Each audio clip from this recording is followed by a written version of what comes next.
Shalom, ici Pasteur Mo. Je vous propose l'émission La Voix de la Royauté. Nous sommes en train de parler depuis quelques émissions déjà de ce que nous avons titré les portes dimensionnelles. Les portes dimensionnelles. Et j'aimerais vous proposer la troisième porte dimensionnelle aujourd'hui, alors que je lis pour vous dans Exode, au chapitre 12, les versets 36 et 37. Exode, chapitre 12, les versets 36 et 37. Je vais lire la version Semeur pour aujourd'hui. La Bible dit: l'Éternel leur a fait gagner la faveur des Égyptiens, qui leur avaient donné ce qu'ils demandaient. C'est ainsi qu'ils dépouillèrent les Égyptiens. Les Israélites partirent de Ramsès en direction de Sukkot. Ils étaient environ 600 000 hommes de pied, sans compter les femmes et les enfants. Comme j'ai dit, je suis en train de parler de portes dimensionnelles depuis quelques émissions. Et aujourd'hui, je vous propose la troisième porte dimensionnelle. J'aimerais que vous puissiez juste noter que je ne suis pas en train de présenter ces portes dimensionnelles selon un certain ordre d'importance. Chacune de ces portes est aussi importante que l'autre, et je ne les présente pas selon un certain ordre d'importance pour dire que la première porte présentée était la plus importante et ainsi de suite. Ce n'est pas du tout ça. Toutes ces portes sont importantes, je les présente juste vraiment telles que le Seigneur me les inspire et telles que il me met à cœur de les présenter. Ce n'est pas du tout selon un certain ordre d'importance. Chacune de ces portes dimensionnelles est importante. Chacune d'entre elles a la capacité de vous faire passer d'une dimension où vous êtes vers une autre dimension. Alors nous avions défini déjà dans les émissions précédentes ce que nous entendons par porte dimensionnelle. Et pour cela, nous avons commencé par définir d'abord ce que nous entendions par une porte, en disant que la porte est tout simplement une voie de passage d'un endroit vers un autre. Pour passer d'un endroit vers un autre, vous avez besoin de passer par une porte. C'est la voie d'accès qui mène d'un endroit vers un autre. Pour accéder à un autre endroit, vous avez besoin de passer par une porte. Et nous avons donné l'exemple que nous n'avons cessé de répéter à chacune de nos émissions, en disant par exemple que si vous êtes à l'extérieur de chez vous, pour accéder à l'intérieur de votre maison, vous aurez besoin de passer par une porte. Pour accéder dans votre maison, vous avez besoin de passer par une porte. Et nous avons ajouté que aussi longtemps que la porte reste fermée, vous restez aussi coincé dans l'endroit où vous êtes. C'est ce que nous avons dit par rapport à la porte. Et puis nous avons commencé à définir ce que nous entendons par dimension ou dimensionnel. Et nous l'avons défini par divers synonymes en disant qu'il faut comprendre dimension comme étant un niveau, comprenez dimension comme étape, comprenez dimension comme état, comprenez dimension comme condition, comprenez dimension comme circonstance, comprenez dimension comme situation, etc. Autant de synonymes qui nous permettent de comprendre ce que nous sous-entendons lorsque nous parlons de dimension. Alors lorsque nous mettons les deux concepts ensemble, celui de porte et celui de dimension, nous avons ce que nous appelons les portes dimensionnelles. Et c'est quoi une porte dimensionnelle? C'est tout simplement les voies d'accès d'une dimension vers une autre.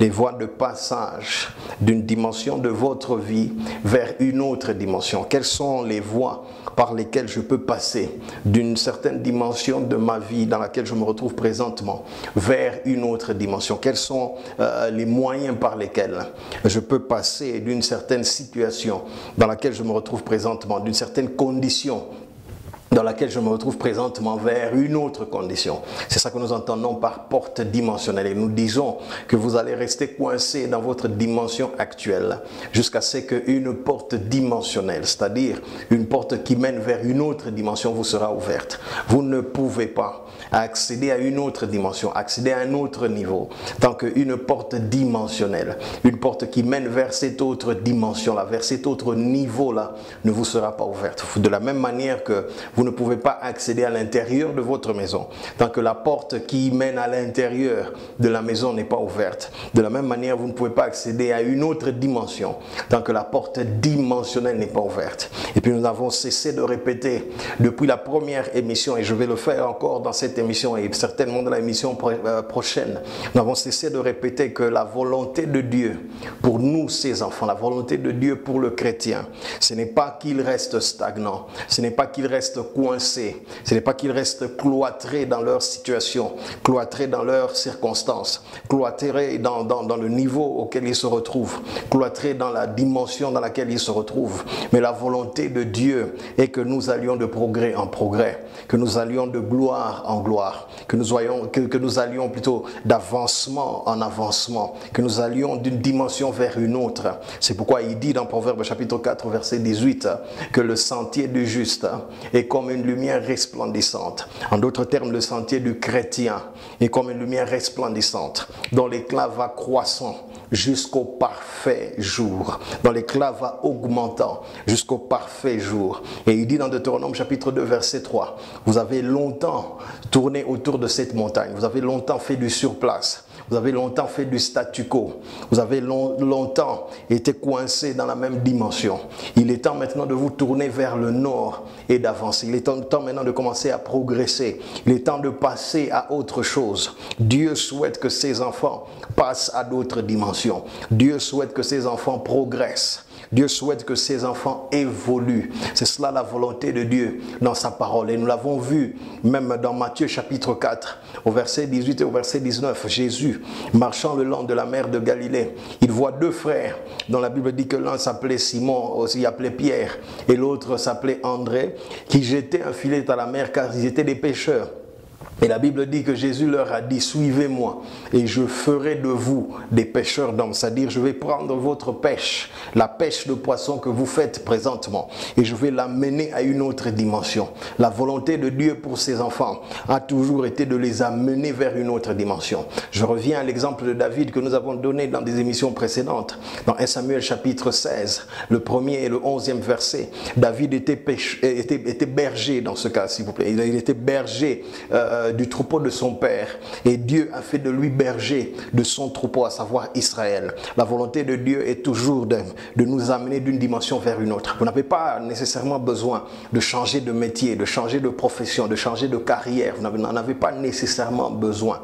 Dieu peut vous prendre dans le même métier, dans la même profession, dans la même carrière, et l'amener tout simplement à un autre niveau. Vous n'avez pas besoin de changer le genre de vos affaires nécessairement. Dieu peut prendre les mêmes affaires que vous faites et les amener vers un autre niveau. C'est cela que nous entendons par porte dimensionnelle. Comment faire pour amener ce que je fais déjà vers un autre niveau? Comment faire pour amener ce que je suis en train de faire comme activité à une autre dimension? C'est cela que nous entendons par porte dimensionnelle. Porte dimensionnelle. Et j'aimerais, comme j'ai dit, vous proposer aujourd'hui la troisième porte dimensionnelle à partir de l'écriture que nous venons de lire. Certains d'entre vous, certainement, au moment déjà où j'étais en train de lire, ont pu déjà deviner de quelle porte dimensionnelle il allait s'agir aujourd'hui.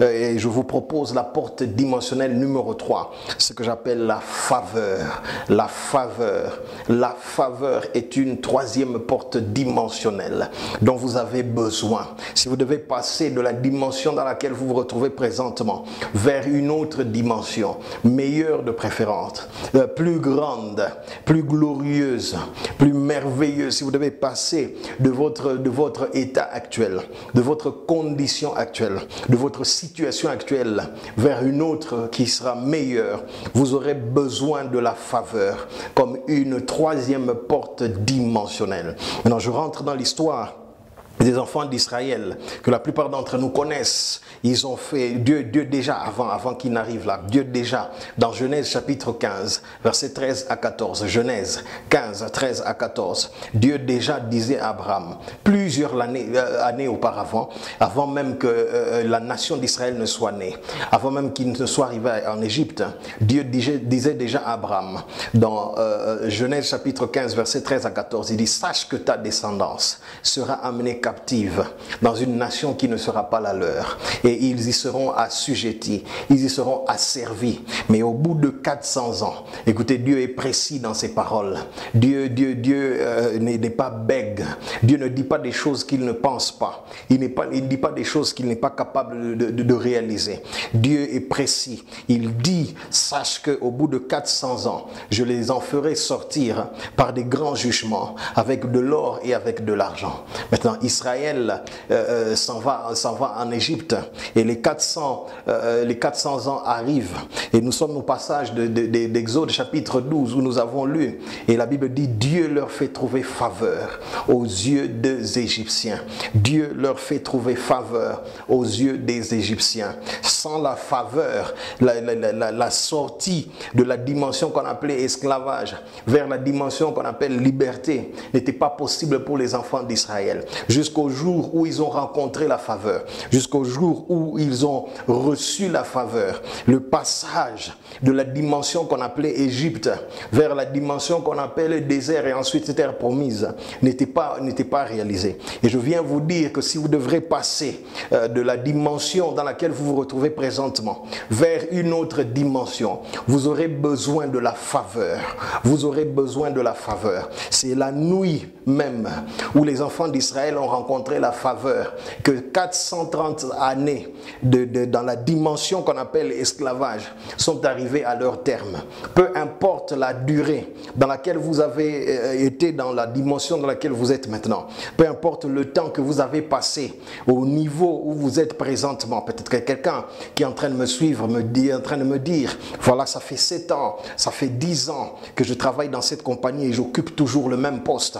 Peu importe le temps que vous avez passé à ce poste-là, lorsque la faveur de Dieu est sur vous, vous passez d'une dimension vers une autre. Il n'a pas fallu, écoutez, certaines personnes ont tendance à penser que le temps qu'ils ont passé dans une situation équivaudra au même temps pour que Dieu les en fasse sortir. C'est-à-dire, si j'ai fait 10 ans dans la captivité, il me faudra 10 ans pour en sortir. Non, ce n'est pas du tout le cas. 430 ans d'esclavage en Égypte, Dieu n'a pas eu besoin de 430 autres années pour les en faire sortir. Certaines personnes ont tendance à se dire que le temps dans lequel ils ont passé dans une situation et sera l'équivalent du temps dont Dieu aura besoin pour les en faire sortir. Ils se disent par exemple que si j'ai fait 5 ans dans ma maladie actuelle, si j'ai fait 5 ans dans la douleur et dans la souffrance, il faudra à Dieu 5 ans pour me faire sortir de la maladie, il faudra à Dieu 5 ans pour me faire sortir de la souffrance dans laquelle je me retrouve. Non, la Bible dit au sujet des enfants d'Israël, ils ont fait 430 ans dans la dimension qu'on appelait esclavage. Mais la nuit même où Dieu leur a fait trouver faveur aux yeux des Égyptiens, cette nuit-là, il a fallu une seule nuit pour les en faire sortir. Et je viens vous dire qu'il faut un seul jour, peut-être une seule nuit, pour que Dieu vous fasse passer de la dimension dans laquelle vous êtes vers une autre dimension. Et ce, par sa faveur. La faveur est ce dont vous avez besoin pour sortir de la dimension où vous êtes vers une autre dimension. Écoutez, j'avance en disant ceci. Il y a une loi dans la Bible, il y a une loi dans les Écritures, une loi qui transparaît à travers toutes les Écritures. Cette loi dit ceci: une chose ne peut pas exister tant qu'elle n'a pas encore été déclarée. Lorsque vous lisez dans Genèse chapitre 1er, verset 1er jusqu'au verset 3, la Bible dit: au commencement, Dieu créa le ciel et la terre. La terre était informe et vide. Il y avait des ténèbres à la surface de la terre et l'Esprit de Dieu se mouvait au-dessus des eaux. Et puis la Bible dit, Dieu dit que la lumière soit. Et la lumière fut. Une chose ne peut pas se matérialiser tant qu'elle n'a pas encore été déclarée. Et j'aimerais déclarer sur quelqu'un qui est en train de me suivre maintenant que la faveur de Dieu vous localise partout où vous vous retrouvez et qu'elle vous amène vers une autre dimension. Peu importe le temps que vous avez passé dans la dimension dans laquelle vous vous retrouvez, je prie pour vous et je déclare sur vous que la faveur de Dieu vous localise dans cette dimension-là. Que la faveur de Dieu vous localise dans votre maison où vous vous retrouvez. Que la faveur de Dieu vous localise sur votre lieu de travail. Que la faveur de Dieu vous localise dans votre bureau. Que la faveur de Dieu vous localise dans vos activités. Qu'elle vous localise dans votre commerce. Qu'elle vous localise dans votre business. Et qu'elle vous fasse passer à une autre dimension de la même manière qu'elle avait fait passer les enfants d'Israël de la dimension d'esclaves vers la dimension d'hommes libres. C'est la faveur de Dieu qui avait rendu cela possible. C'est pourquoi je dis que la faveur de Dieu est une porte dimensionnelle. Elle a la capacité de vous faire passer de la dimension dans laquelle vous vous retrouvez présentement vers une autre dimension. J'avance maintenant en disant ceci. Lorsque vous considérez l'histoire des enfants d'Israël, qu'après avoir fait 430 ans dans une certaine condition, après avoir fait 430 ans en Égypte, leurs parents, leurs grands-parents et même leurs arrière-grands-parents étaient nés dans l'esclavage. Tout ce qu'ils savaient, c'était l'esclavage. Mais lorsque la faveur de Dieu est descendue sur eux, la génération sur laquelle, écoutez, la génération sur laquelle la faveur de Dieu est descendue a expérimenté une autre dimension qu'aucune personne dans les générations précédentes, dans leur famille, dans leur lignée n'avait expérimenté. Parce que toute leur lignée ne connaissait que la dimension qu'on appelle esclavage. Mais lorsque la faveur de Dieu les a localisés, ils étaient les premiers à expérimenter une nouvelle dimension qu'on appelle celle de la liberté. Qu'est-ce que je veux dire par là? Je veux dire que la faveur de Dieu peut vous faire expérimenter des dimensions que jamais personne dans votre famille n'a expérimenté auparavant. Et c'est cela même ma prière pour vous. Que la faveur de Dieu descende sur vous et qu'elle vous fasse expérimenter des dimensions que personne n'a jamais expérimenté dans toute votre famille, que personne n'a jamais expérimenté dans votre lignée. La génération sur laquelle Dieu a relâché sa faveur a expérimenté ce qu'on appelle liberté, chose que leurs parents n'avaient jamais expérimenté, chose que leurs grands-parents n'avaient jamais expérimenté, chose que leurs arrière-grands-parents n'avaient jamais expérimenté. Et je dis que la faveur, que la même faveur descende sur vous et qu'elle vous fasse expérimenter des choses que vos parents n'ont jamais expérimentées, qu'elle vous fasse expérimenter des choses que vos grands-parents n'ont jamais expérimentées, qu'elle vous fasse expérimenter des choses que vos arrière-grands-parents n'ont jamais expérimentées. C'est ce que la faveur de Dieu peut faire pour quelqu'un. Elle peut l'amener dans des endroits où il n'est jamais arrivé. Elle peut faire de lui ce que personne n'a jamais été dans leur famille. Elle peut faire posséder à cette personne des choses que jamais personne n'a possédé ou n'a possédé dans sa famille. Et c'est cela ma prière pour vous. Je suis encore aujourd'hui dans une attitude et dans une atmosphère de prière. Et je prie que la faveur de Dieu localise tout celui qui est au son de ma voix aujourd'hui et qu'elle vous fasse passer des portes dimensionnelles. Écoutez, lorsque vous avez passé 430 années dans une même condition, vous arrivez à la conclusion qu'il en sera toujours ainsi. Cette situation ne changera jamais. Nous sommes condamnés à vivre le reste de notre vie ainsi. Mais la faveur vient changer le pronostic. La faveur vient changer les conclusions qui avaient été tirées. Je dis que la faveur de Dieu vous localise et qu'elle descende sur vous et qu'elle vient changer les pronostics qui ont été faits à votre sujet concernant votre avenir, concernant votre futur, concernant votre famille, concernant vos activités, concernant vos affaires, que la faveur de Dieu vienne changer les prédictions des hommes concernant votre sujet. C'est cela ma prière pour vous. Si vous croyez à cela, dites Amen. Là vous vous retrouvez, qu'il en soit ainsi pour vous. Confirmez cette parole, recevez cette parole en disant Amen chez vous. C'est cela ma prière pour vous. Alors j'avance et je commence maintenant à définir pour vous ce que j'entends par faveur. C'est quoi la faveur? La faveur, c'est tout simplement lorsque Dieu décide de traiter votre cas à vous comme une exception à la règle. C'est ça la faveur. C'est ça ma propre définition de la faveur. Vous ne trouverez cette définition dans aucun livre, vous ne la trouverez dans aucun dictionnaire. C'est ma propre définition de la faveur. Et si si vous entendez quelqu'un répéter cette définition quelque part, dites-lui que ça c'est la définition de Pasteur Mo. C'est comme ça que j'ai défini la faveur. La faveur, c'est lorsque Dieu décide de traiter votre cas comme une exception à la règle. Dieu décide de traiter votre cas à vous comme une exception à la règle. D'où est-ce que je tire cette définition? Je la tire de Genèse, chapitre 6, le verset 7 et le verset 8. Genèse, chapitre 6, verset 7 et verset 8. La Bible parle de Noé, d'un homme qu'on appelait Noé. Et au temps de Noé, la Bible dit que la méchanceté des hommes s'était tellement accrue que Dieu a regardé les hommes et il a regretté de les avoir créés. Dieu a regardé les hommes, il a regretté d'avoir créé l'homme. Il s'est même repenti de les avoir créés. Il dit parce que toutes les pensées de l'homme sont tournées vers la méchanceté. Dieu se répand. Et lorsque vous arrivez au verset 7 du chapitre 6 de Genèse, Dieu décide.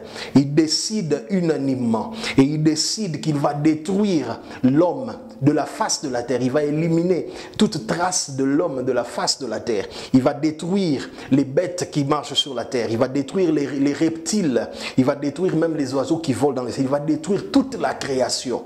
C'est cela la décision que Dieu prend en tant que créateur, en tant que roi. Il prend cette décision qu'il va appliquer à toute la création. Il dit, il va détruire l'homme, détruire l'animal et détruire les reptiles et les oiseaux qui volent dans le ciel. Mais lorsque vous arrivez au verset 8, la Bible dit, mais Noé trouva faveur aux yeux de l'Éternel. Et Dieu décide de l'épargner lui. Tout le monde va subir le même traitement. Toute la création va subir le même traitement. Tout le monde va être détruit. Hommes, bêtes, reptiles, oiseaux, etc.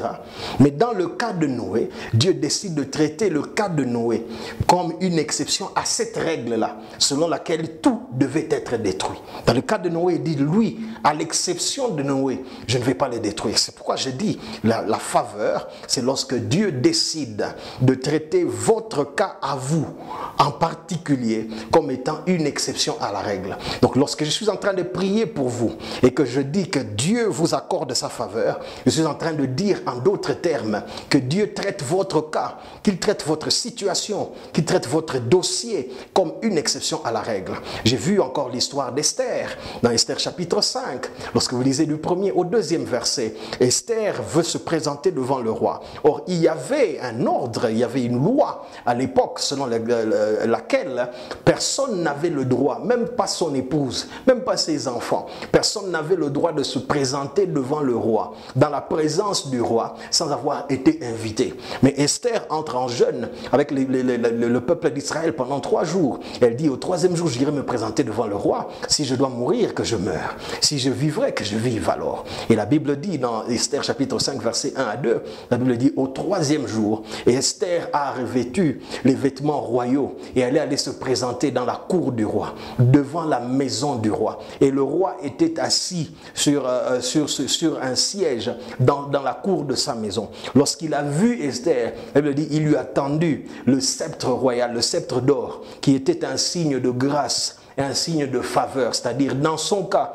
la loi doit faire exception. C'est vrai qu'il est interdit à quiconque de se tenir devant moi sans que je l'ai invité, sans que je lui ai demandé de venir. Mais dans son cas, parce que je lui ai tendu le sceptre royal, le sceptre d'or, dans son cas, elle sera traitée avec exception, comme une exception à cette règle. Elle ne va pas subir le sort de toute autre personne qui se tient devant moi sans mon autorisation. Elle, son cas est traité différemment. Et c'est ça que j'entends par faveur.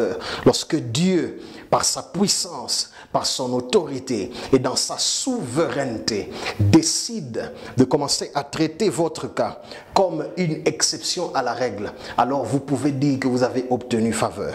Écoutez, chers amis, il est impossible pour vous d'atteindre tous les niveaux que vous devez atteindre dans la vie sans la faveur de Dieu. Il est impossible pour vous d'obtenir toutes les choses que vous devrez obtenir dans cette vie sans avoir reçu la faveur de Dieu. Il est impossible pour vous d'arriver à tous les endroits où vous devrez arriver dans la vie sans rencontrer la faveur de Dieu. Vous aurez quelque part besoin de la faveur de Dieu. C'est pourquoi je prie pour vous que Dieu vous accorde sa faveur. Cela m'amène à dire, cela m'amène à dire que la faveur vient de Dieu. Dieu est la source de toute faveur.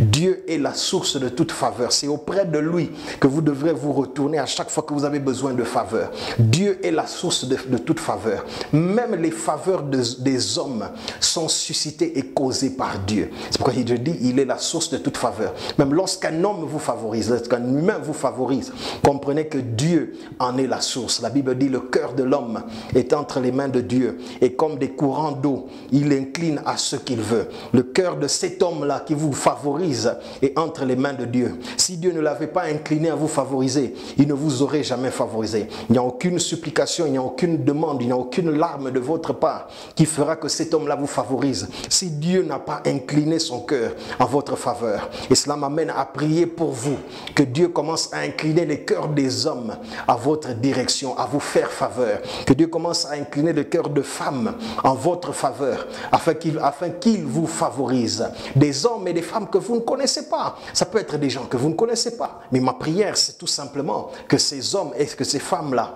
commencent à vous favoriser. Écoutez, j'avance en disant ceci, la faveur n'a pas d'égard pour qui est pour vous et qui est contre vous. Écoutez, les Égyptiens étaient pendant 430 années des oppresseurs, les bourreaux des enfants d'Israël. Ils étaient les pères fouettards des enfants d'Israël pendant 430 années. Vous pensez qu'il est porté dans leur cœur? Non, il ne les portait pas dans leur cœur. Vous pensez qu'il les aimait, il les appréciait? Certainement pas. Mais lorsque la faveur de Dieu est descendue sur les enfants d'Israël, malgré la haine, l'aversion, l'amertume qu'ils avaient à leur égard, les Égyptiens les ont quand même favorisés. La Bible dit qu'ils leur ont remis tous les objets en or et en argent et tous les objets précieux qu'ils leur demandaient. Pas parce qu'ils les aimaient, pas parce qu'ils voulaient le faire, mais parce que la faveur de Dieu était pour eux, était sur eux. C'est pourquoi je suis en train de dire, lorsque la faveur de Dieu est sur vous, elle n'a pas d'égard pour qui est pour vous et qui est contre vous. Il n'y en a pas d'égard pour qui vous aime et qui ne vous aime pas. Même quand la personne ne vous apprécie pas, si la faveur de Dieu est sur vous, elle vous favorisera. Même quand la personne ne vous aime pas, si Dieu répand sur vous sa faveur, cette personne-là va quand même vous favoriser. Cette personne-là va quand même vous faire du bien. La faveur de Dieu a la capacité de changer le cours de votre histoire. Je l'ai dit un peu plus tôt et je le répète encore. Elle peut changer le cours de votre histoire et vous faire entrer dans une nouvelle histoire. Jusque-là, ils ne connaissaient que l'esclavage. L'esclavage était le résumé de leur histoire. Mais lorsque la faveur de Dieu est descendue sur eux, une nouvelle histoire a commencé. L'histoire de la liberté, l'histoire de citoyens libres, l'histoire de propriétaires d'or et d'argent, l'histoire d'hommes et de femmes riches qui avaient de grandes possessions. La Bible dit qu'ils ont dépouillé les Égyptiens, c'est-à-dire qu'ils avaient de grandes possessions. L'histoire de propriétaires de terre, l'histoire de propriétaires de leur propre nation. Leur histoire a changé lorsque la faveur de Dieu les a localisés. Et c'est cela ma prière pour quelqu'un qui est en train de me suivre, que la faveur de Dieu descende sur vous et qu'elle change votre histoire. Peut-être que jusque-là votre histoire n'a été qu'une histoire de malheur, une histoire de tristesse. Que Dieu, par sa faveur, change cette histoire et qu'il en fasse une histoire de joie, une histoire de réjouissance. La faveur de Dieu a la capacité de changer votre histoire. La faveur de Dieu peut faire d'un homme ordinaire qu'il devienne un homme extraordinaire. La faveur de Dieu peut faire qu'un homme, une personne qui était inconnue, devienne connue de tous.